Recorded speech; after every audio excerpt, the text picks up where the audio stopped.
That Corona stimulus bill? Wow. Talk about corruption. It's a straight up scam for all us taxpayers. All it does is bail out the large corporations and barely help the working man. It is messed up. And I gotta say that after all this, I'm really feeling a burning sensation inside of me. And I'm not talking about that burning that you get in your pants when you've been playing around where you're not supposed to play around. I'm talking about a much worse kind of burn. I'm talking about feeling the burn, socialism. You guys know I can't stand socialism, but when you see something like this, the corruption, you kind of just want to burn the whole system down. It just makes me want to light that socialism fire and watch us all go down together, just crabs in a barrel. But it's better to have crabs in a barrel than in your pants again, right? Anyway, today, my fellow comrades, we've got a great article by Matt Stoller at this Big blog. Well, the blog is called Big, and what he does is basically track monopolies. But in his latest series of articles, he's talking about the corporate coup that's happening with this stimulus bill. And before we get into it, the explosive stocks checklist. It's free. There's a link down below in the description and comments. It'll help you make money because you know the government's not about to give you any. That only goes to the corporations. Anyway, it'll help you find profitable stocks. Link down below in the description and comments. So obviously, as we all know, we need some type of stimulus bill, right? Because when all these businesses' revenues go from 100 to 0 overnight, you're gonna have serious problems. So all the governments are stimulating all around the world. The British government, for instance, is willing to pay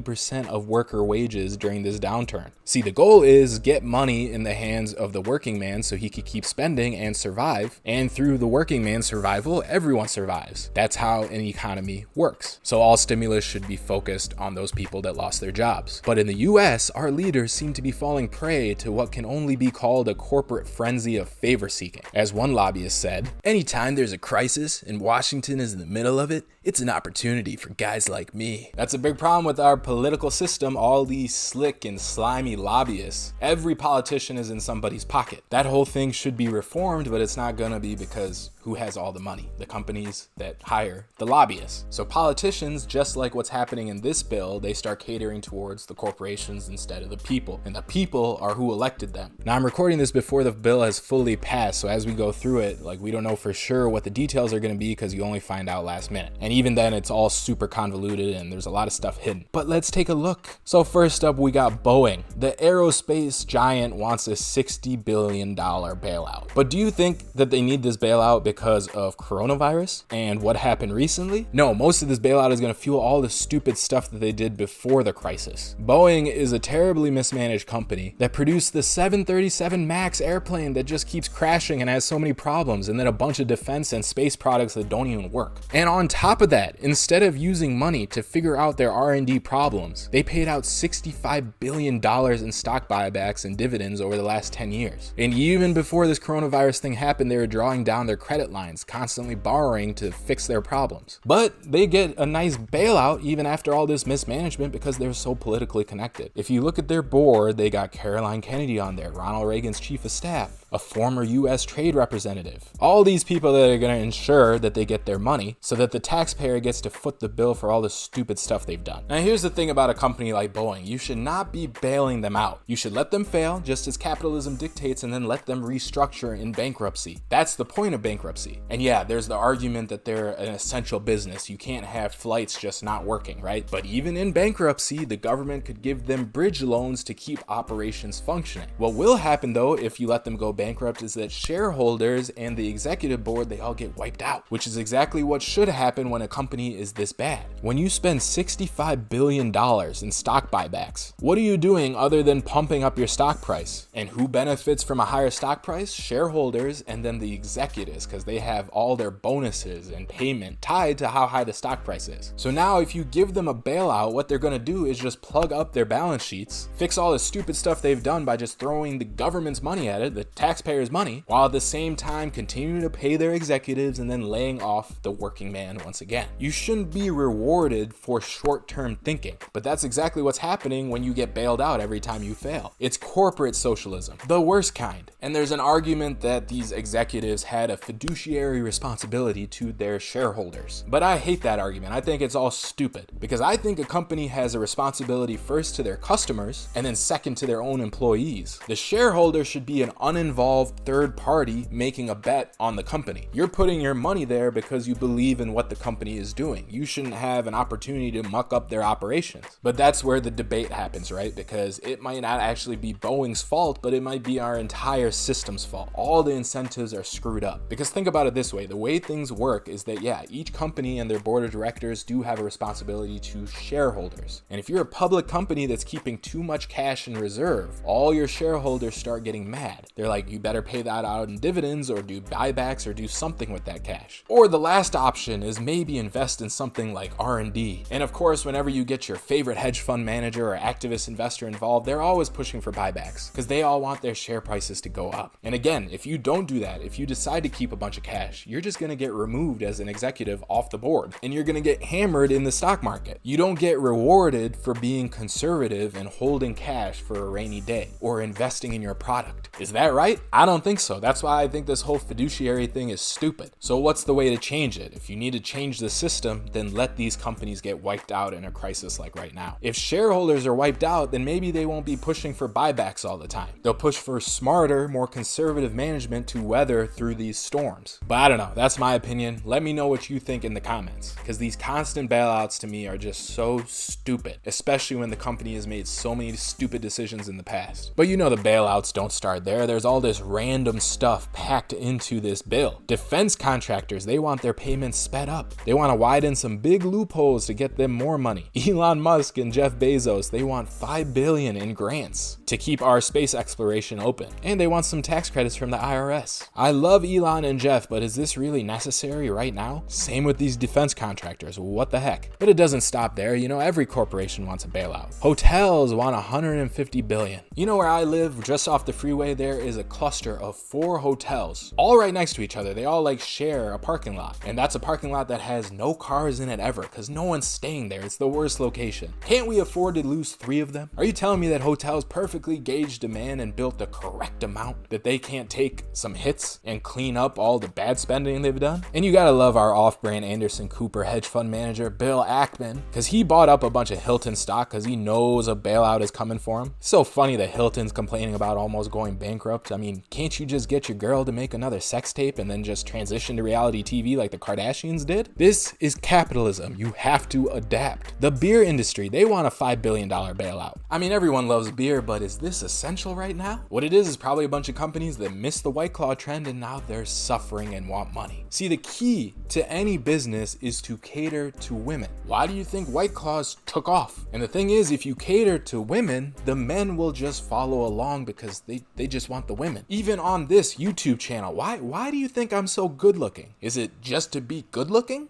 No, it's a business decision. This is why after multiple years, we are almost at 30,000 subscribers. We are rapidly becoming the #1 finance YouTube channel. And the reason all these guys are coming over to watch our channel is because I've been able to increase our female audience from 1 to 7%. That's what my YouTube stats tell me. So thank you, ladies. I know you come for the information, but you stay, you stay for, I don't know why you stay, but I'm so glad that you're here. Next stop, 31,000 subscribers. Okay, that'll take us another 6 months. You know who else wants a bailout though? Candy makers. They want $500 million.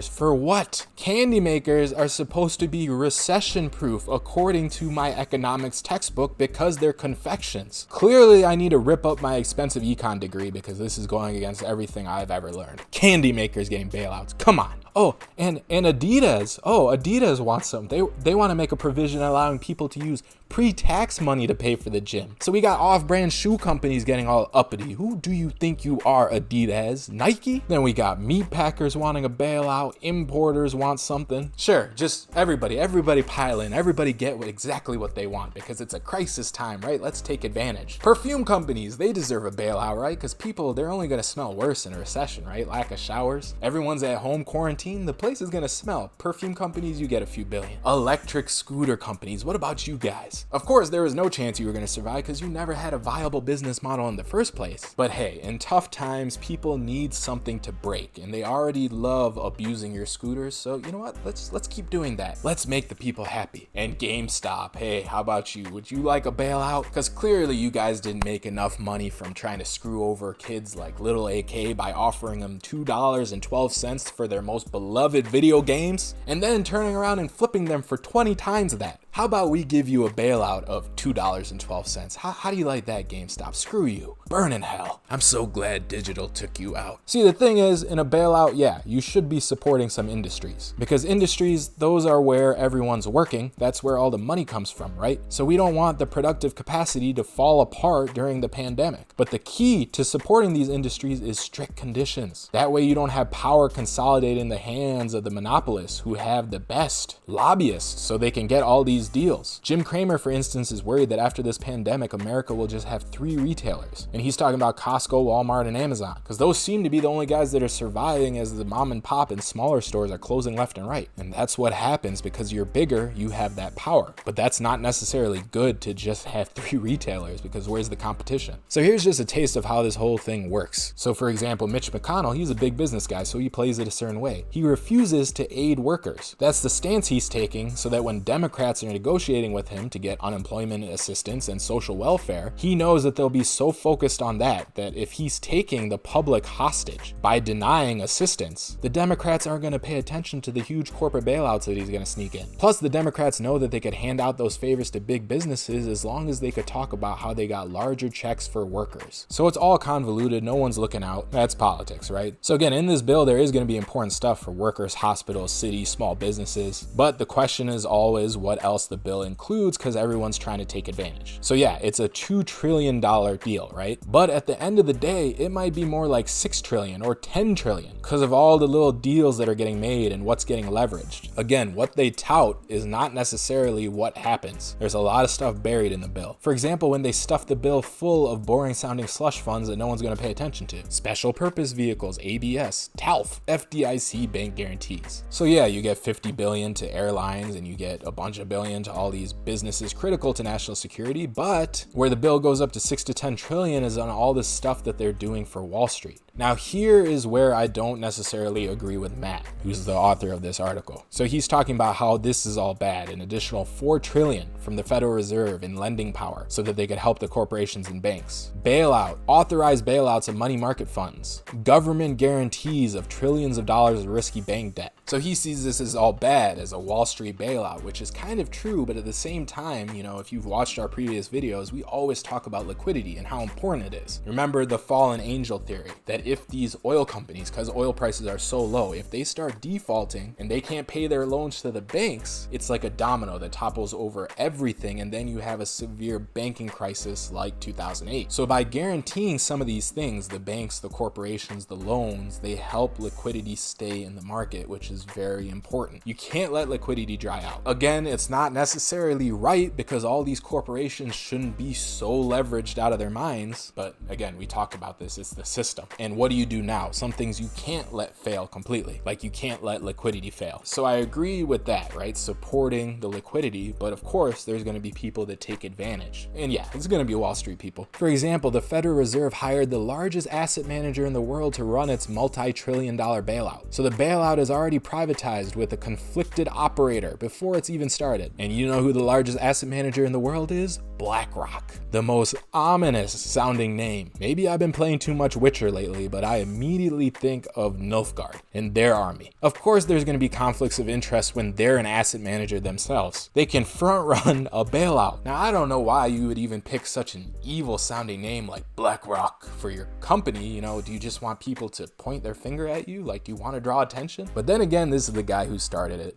Lawrence D. Fink, which, you know, kind of takes away from the scariness. You know, at this point, you're probably wondering if he's compensating for something instead of BlackRock. It's more like BlackRock. It's just a rock. that's black. And don't worry guys, Larry's fine with me making fun of him because, you know, he can't even hear me over the billions of dollars that he has. He's gonna be just fine. Look at that smile. So you got a conflict of interest, and then what's gonna happen is really bad with the private equity firms because there's gonna be a lot of temporary distressed positions. So now Wall Street has all this money to back them, right? But with all that money and all those guarantees, they can potentially become sharks. So here's what a major law firm said. They got a big mergers and acquisitions practice. They sent a memo out to their clients. They said, as stock prices decrease in response to market uncertainty, directors of public companies should be prepared to respond to increasing levels of shareholder activism and unsolicited takeover offers. Opportunistic parties with strong balance sheets are going to look to take advantage of companies in temporarily distressed positions. This is where our boy Gordon Gekko shines. Look at him, ready to pounce. Blue Star Airlines, anyone? Sound familiar? Oh yeah, guys like Gekko are just ready to eat everyone up. So millions of small to medium-sized businesses are going to have no access to cash, and their revenue is going to be frozen. Well, they're barely going to have revenue because of what happened in the economy. See, even though these small businesses are supposed to be getting this bailout money, it's not like our government is going to be fast enough or they're going to be competent enough to write and direct checks as quickly as these companies need them. Actually, much of the cash out the door provisions that they had for small businesses are going to be stolen by payday lender style fintech operators. See, the FTC commissioner Rohit Chopra, he made these points. He said small business loan sharks are crippling cash-strapped companies because they give them the worst terms. See, the only difference between these loan sharks and the mafia are that they don't come and break your kneecaps. They're still screwing you over. And sure, who cares if they're fintech? Silicon Valley can be just as bad as Wall Street. Second, powerful corporations are using their position to cut off small businesses from supply chains, which goes back to what we were saying about before, Kramer being worried that the only 3 retailers that are going to survive are Amazon, Walmart, and Costco. Little guys are getting cut out. And as I already mentioned, corporate raiders, they're planning to buy all these businesses for cheap. Corporate raiders and PE firms are already sharpening their knives, said one Goldman Sachs associate. See, Wall Street is about to have 4 to 6 trillion of government guaranteed low-cost credit to go shopping for these businesses in trouble. So we could see the mother of all roll-ups, because these small and medium-sized businesses, they're going to have no choice but to go to these deep-pocketed private equity firms just to survive. But then that's when the monopolies are created, because they're all going to be rolled up. And at the end, America could look very different from what it was before after this pandemic is over. It's a crisis, and unfortunately, you're always going to have people that take advantage in a crisis to the detriment of others. It's a mess. It's a scam. Let me know what you think in the comments. And if you haven't already, make sure you get this explosive stocks checklist so you can make some money too. Link down below in the description and comments. And make sure you subscribe to this channel, hit that notification bell, hit a like button, do all that, and I will see you in the next video. Stay fallible out there.